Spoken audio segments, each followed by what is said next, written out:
Ya, Bismillahirrahmanirrahim. Assalamualaikum warahmatullahi wabarakatuh. Waalaikumsalam Ya, warahmatullahi wabarakatuh. Warahmatullahi wabarakatuh. hari- Waalaikumsalam warahmatullahi wabarakatuh. Sembari temennya yang lain dikabari biar segera bergabung karena beberapa minggu terakhir ini liburnya kan Kamis Jumat, sehingga terpaksa kita melakukan pergantian mata kuliah di hari ini. Dan alhamdulillah untuk filsafat ilmu ini tinggal satu materi ya untuk hari ini. Tapi besok hari Kamis tetap masuk karena untuk mengganti yang teori sastra ya. Jadi hari Kamis itu kita teori sastra, hari Jumat kita teori sastra. Karena ada beberapa minggu itu yang Kamis kan masuk, kemudian Jumatnya libur. Jadi untuk teori sastra, Kamis itu kita teori sastra, Jumat kita teori sastra. Hari ini untuk materi filsafat ilmu yang terakhir. Jadi gitu. Bisa dimengerti nggih? Itu agendanya. Nggih, bisa Pak.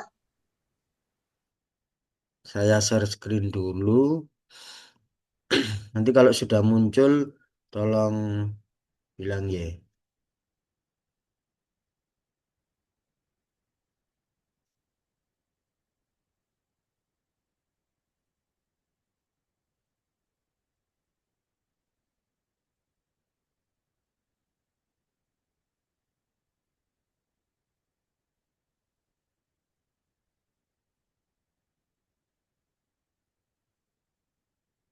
Sudah muncul slide-nya.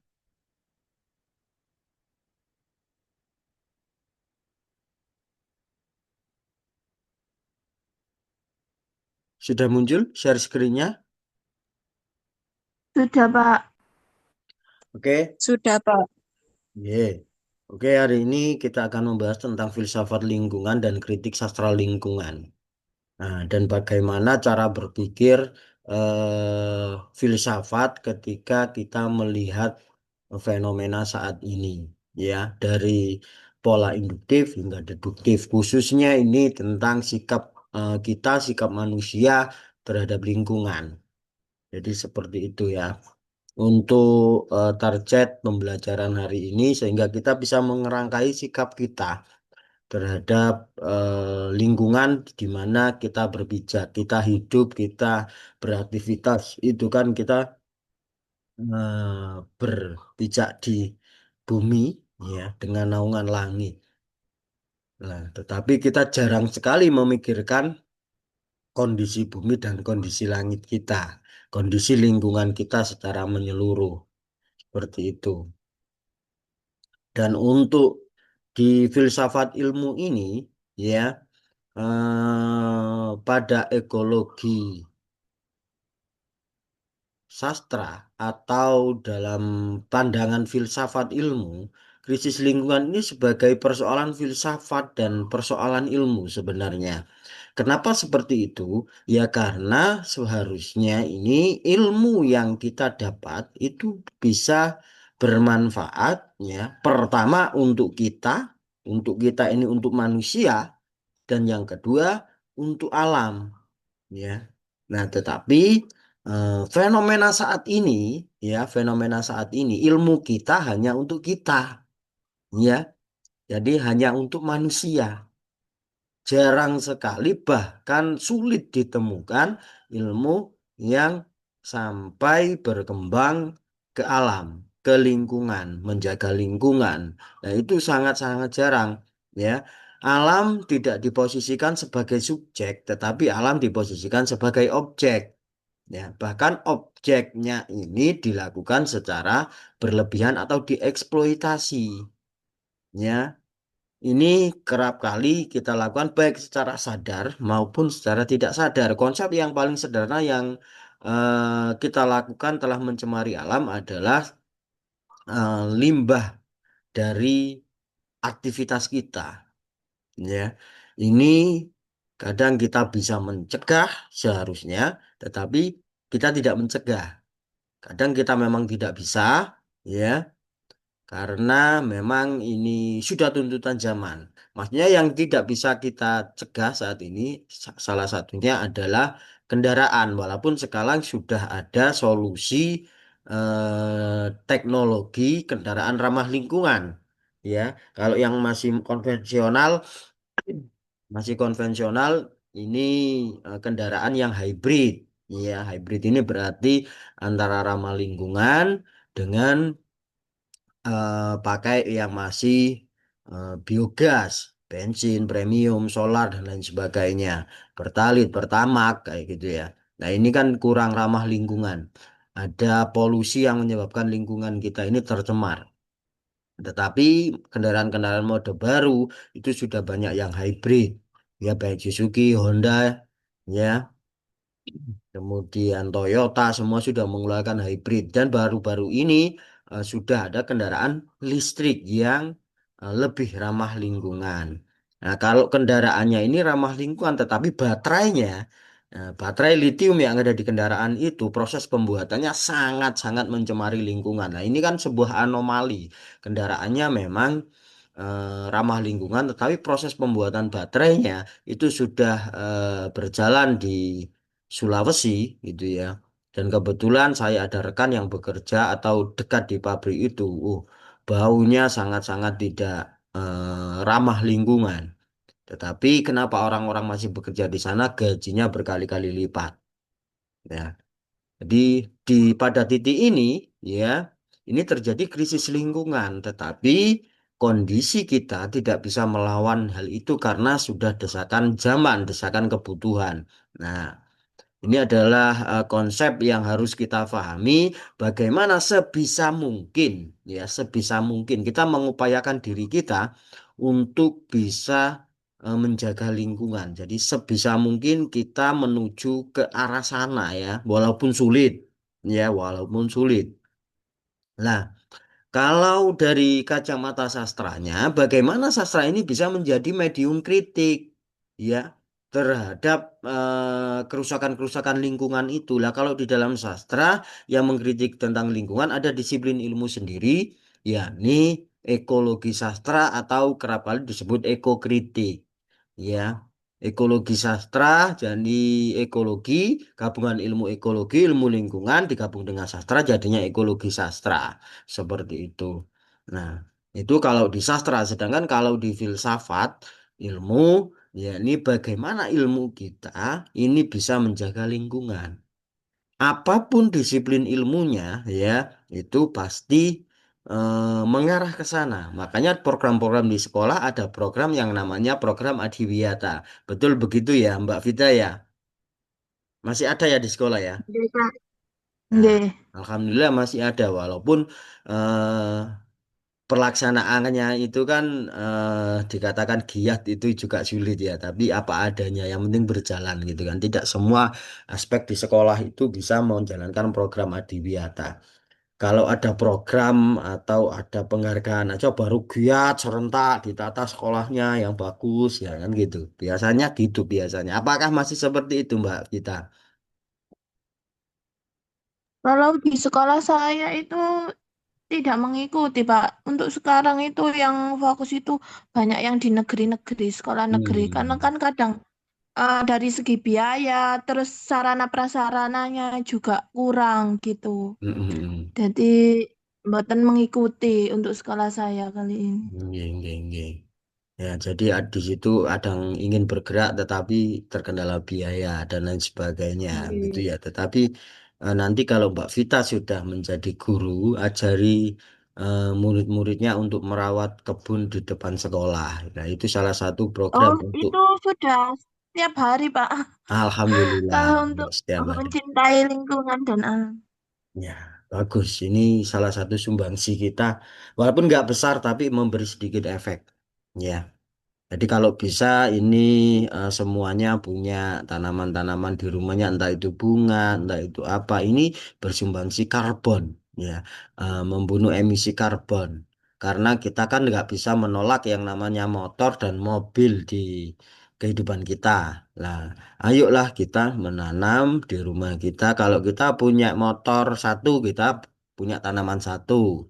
Ya, ini sebagai bentuk kesadaran yang harus kita lakukan, sehingga kita tidak hanya mengeksploitasi alam, tetapi kita juga berusaha menciptakan eh, pengimbang.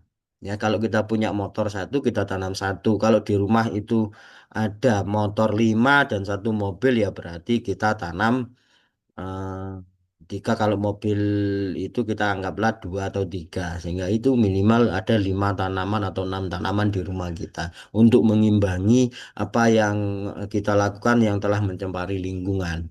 Nah, ini berarti kita sudah mengerangkai ya keilmuan kita, pandangan kita sebagai bentuk untuk merawat lingkungan. Nah, jadi itu untuk pengantarnya. Terus filsafat lingkungan ini kajiannya ini mengarah kemana sih sebenarnya kajiannya untuk filsafat lingkungan ini? Jadi untuk filsafat lingkungan ini kita relasinya yang pertama karena filsafat itu kan ngomong manusia, ya. Jadi kajian filosofisnya itu kita mengarah ke manusia karena filsafat itu berbicara soal aktivitas manusia, pola berpikirnya manusia, karyanya manusia, ya. Ini berarti fokus pertama manusia. Kalau filsafat lingkungan berarti ditambah satu dengan elemen lingkungan. Jadi filsafat lingkungan ini berbicara dengan manusia dan alam seperti ini.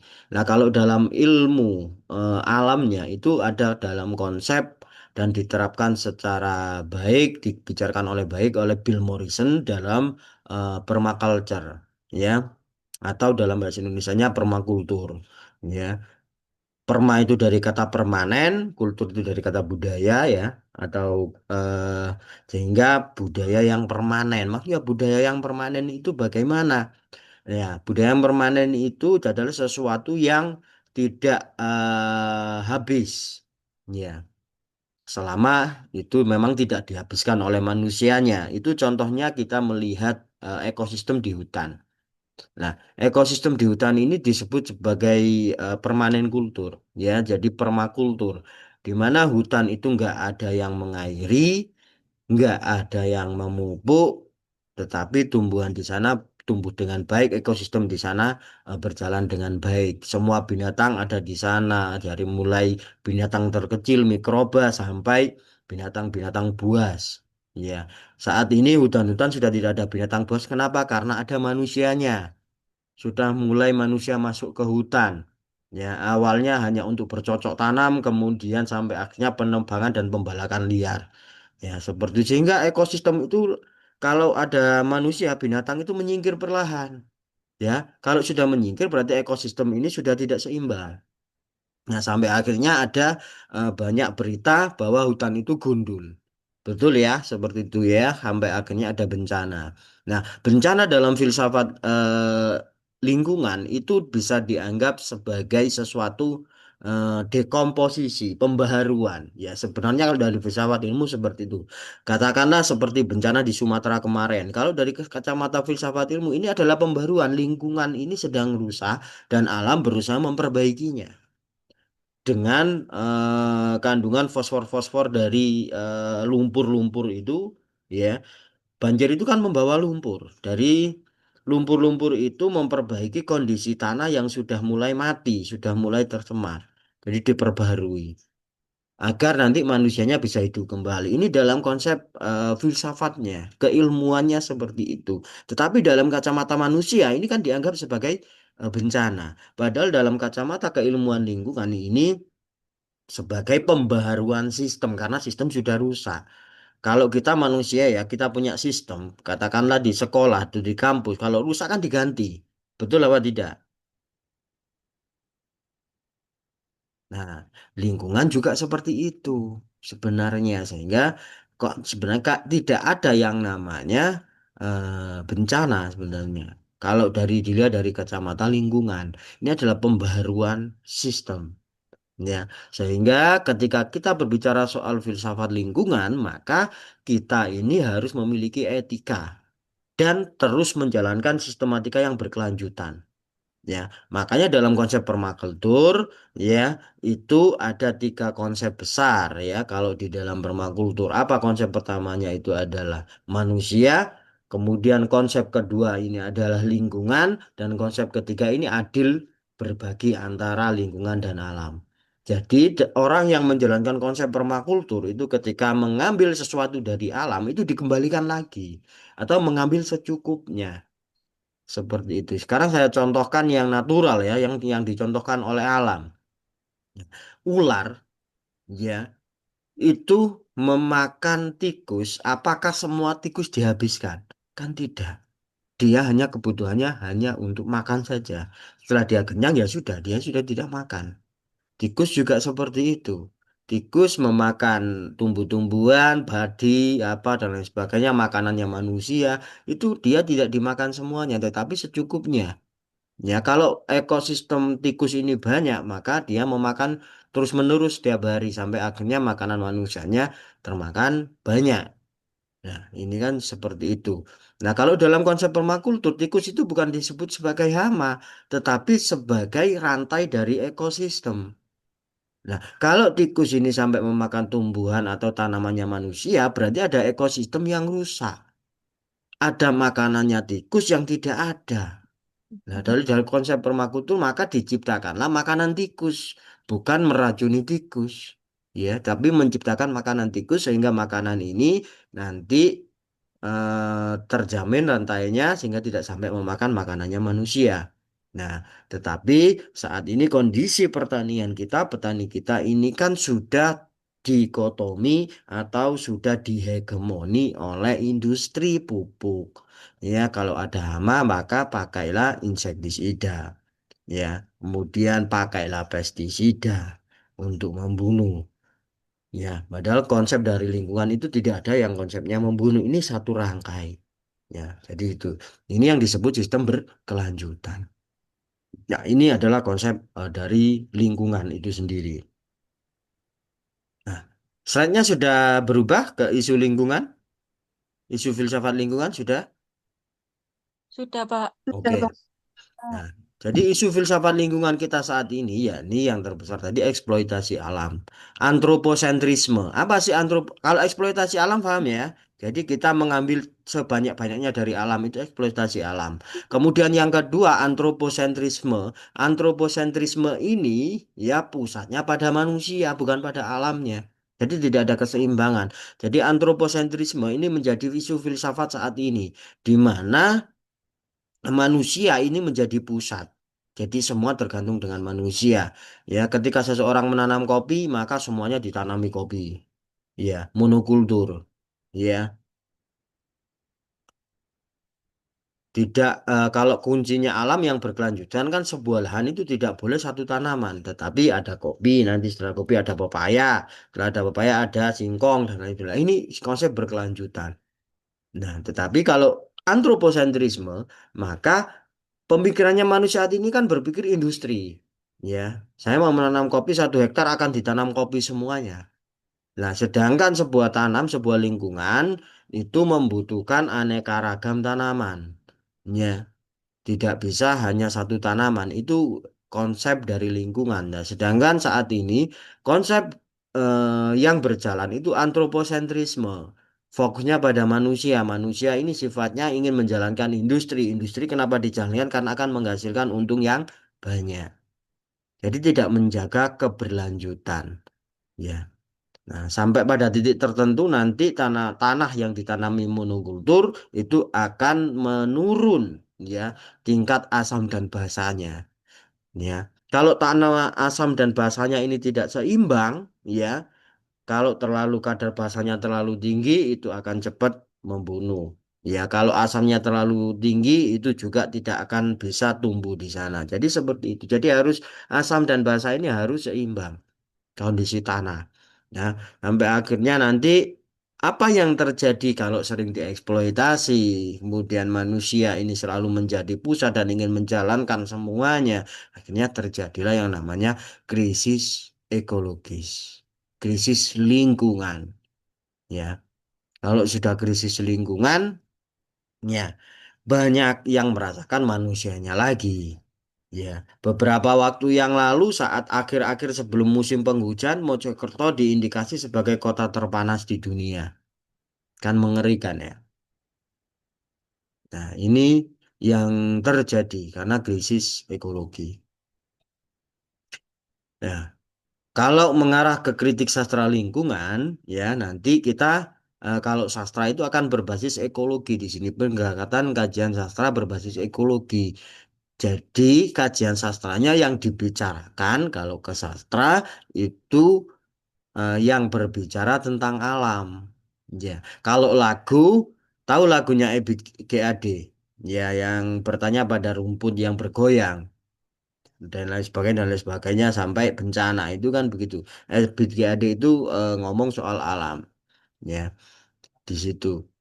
Nah, kemudian kalau ngomong novel ya kita bisa masuk ke Bekisar Merahnya Ahmad Tohari yaitu ngomong soal ekologi ya. Dan kalau puisi kita bisa menengok puisinya Dezawawi Imron. Puisi-puisinya kental sekali diksi-diksi lingkungan. Nah, seperti itu. Dan dikenal sebagai ekokritik ya. Untuk gerakan dari kajian sastra ini dikenal sebagai ekokritik seperti yang saya singgung di awal tadi.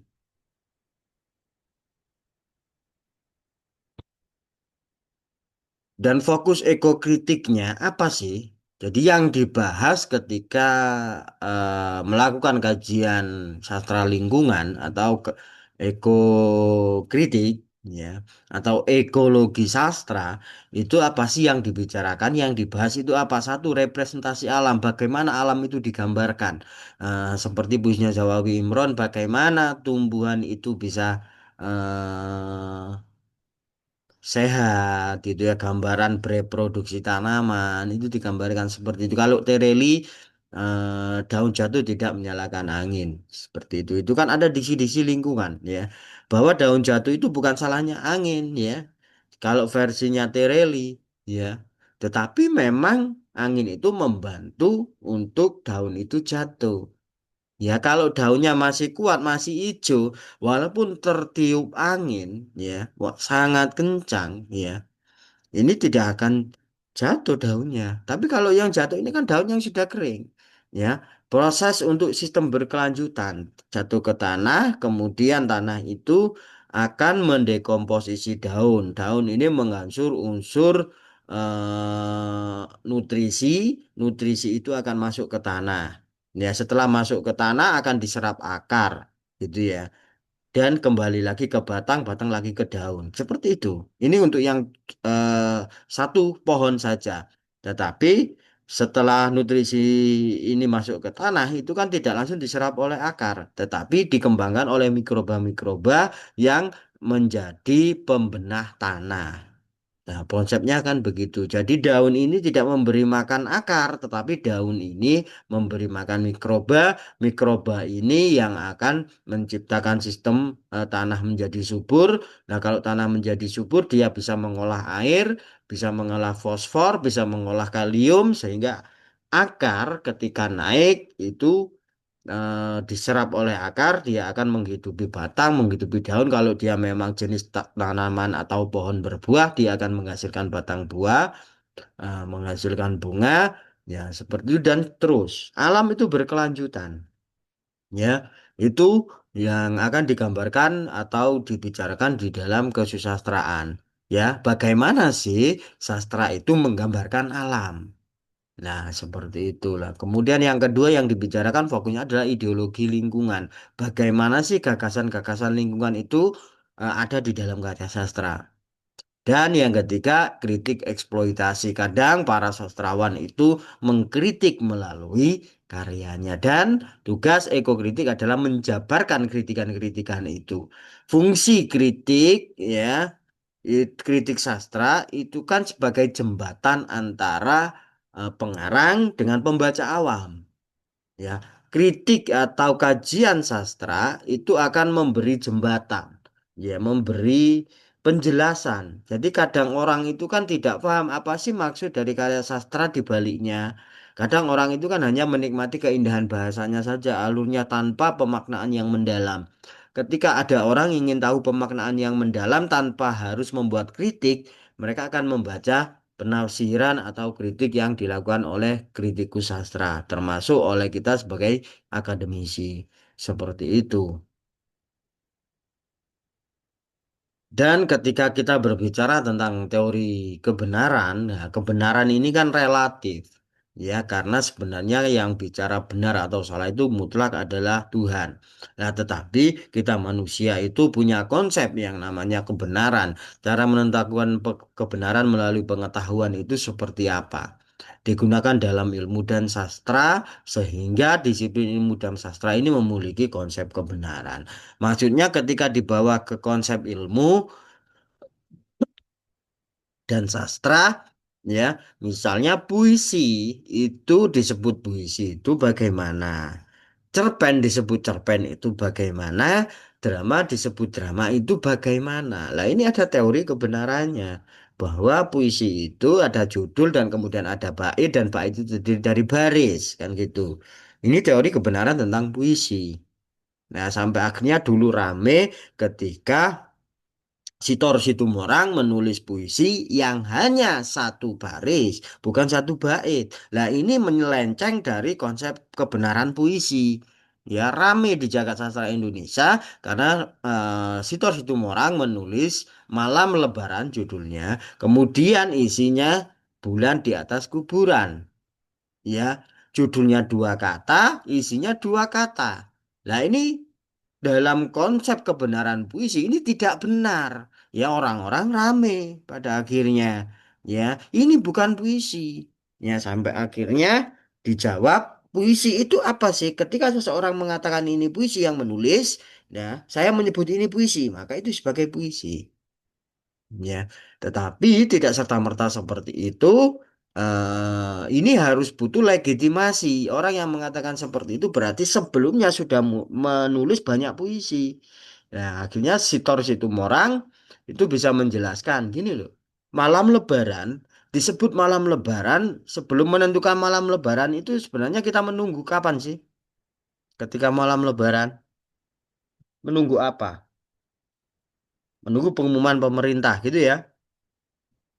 Nggih. Oke, Pak. Pemerintah itu apa? Menentukan apa? Hilal. Isbat Hilal. bulan. Betul. Nah, hilal itu melihat apa?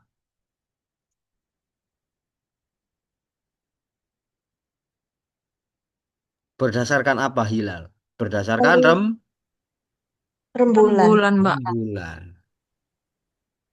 Makanya puisinya Sitor Situmorang, Malam Lebaran, terus isinya bulan di atas kuburan. Jadi Sitor Situmorang itu sudah melihat bulan saat dia ke kuburan. Ini disebut ini oleh Sitor Situmorang sebagai Malam Lebaran. Ya, seperti itu. Itu akhirnya rame, tapi Sitor Jumorang bisa menjelaskan bahwa akhirnya muncullah definisi baru tentang puisi ketika seorang penulis atau penyair menulis ini puisi, maka disebut sebagai puisi. Nah, ini teori kebenaran baru. Makanya ada kebenaran, ada kebenaran. Kebenaran yang satu akan bersejajar dengan kebenaran yang lain. Ya. Wah, zoomnya tinggal 10 menit. Semoga nyampe tinggal sedikit lagi. Dari fakta khusus ini kebenaran yang induktif ya, dari fakta khusus ke kesimpulan umum. Ya, tapi ini dilakukan dari berdasarkan observasi. Ya, jadi contohnya ketika kita melihat induktif dari khusus ke umum, ya, maka kita melihat hal yang kecil untuk semuanya. Satu contoh tadi yang dilakukan oleh Sitor Situmorang itu dari khusus akhirnya menciptakan kebenaran umum, tapi dari konflik dulu. Karena eh, nggak umum konsep-konsep puisi menurut Sitor Situmorang itu nggak umum. Ini masih kebenaran khusus versinya Sitor. Sampai akhirnya orang-orang jagat sastra itu rame, akhirnya diskusi besar-besaran dari daerah ke daerah, semua orang membicarakan itu, ngirim tulisan ke koran, ngirim tulisan ke majalah, ini menjadi fakta umum. Nah, jadi kebenaran akhirnya dari khusus menjadi umum ini kebenaran induktif. Nah, sampai saat ini akhirnya ada definisi baru selain puisi itu terdiri dari beberapa bait dan bait itu terdiri dari baris, ada kebenaran yang ditambah ketika seseorang mengatakan ini puisi, maka akan disebut puisi. yang nulis maksudnya ya. Jadi seperti itu. Sehingga ada proses di dalamnya yang tidak serta-merta seperti itu untuk menciptakan kebenaran, tapi ada observasi, ada penjagaan, ada penelitian, ada tulisan-tulisan yang dilakukan. Ada proses seperti itu. Nah, ini sudah saya contohkan tadi ya tentang pengamatan tema puisi tadi, punya Sitor Situmorang, seperti itu. Nah, sekarang ke kita kebenaran deduktif dari prinsip umum ke kasus khusus ya. Ini kita harus menggunakan logika. Kalau ini ya, kalau tadi observasi, sekarang ini kita menggunakan logika. Contohnya seperti apa? Ini apakah sama dengan yang lain? Yang saya contohkan tadi dari induktif ya. Contohnya etika lingkungan untuk menilai karya sastra. Jadi karya sastra lingkungan ya yang berisi lingkungan, katakanlah kita mengambil contoh puisinya Desawawi Imron tadi, puisi ya.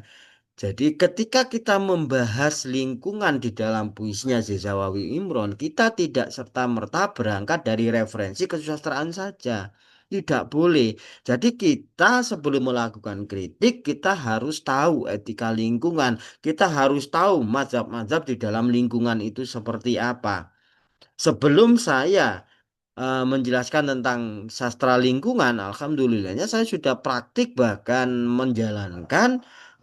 Saya melakukan konsep perkebunan, saya melakukan konsep peternakan, sehingga teori-teori yang saya pelajari itu bisa saya pahami dengan betul. Saya kan pernah bercerita ya, sejak Agustus lalu saya mulai berkebun. Ya, masih ingat ya. Nah, itu akhirnya teori-teori itu saya amati, saya observasi dari apa yang saya lakukan, ternyata teori-teori ini seperti ini.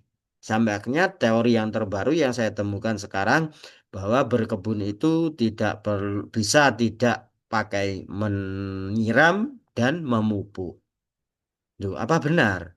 Kok tidak ada yang melakukan seperti itu? Ya ada, tetapi tidak banyak. Konsep itu dilakukan oleh permakultur dan hugelkultur. Ini meniru konsep hutan tadi. Hutan kan tidak ada yang menyiram dan tidak ada yang memupuk. Tetapi proses ini lama, 5 tahun itu minimal ya ekosistem baru terbangun. Nah kalau petani kita menunggu 5 tahun ya nggak kuat kan gitu ya. Nah ini masalahnya.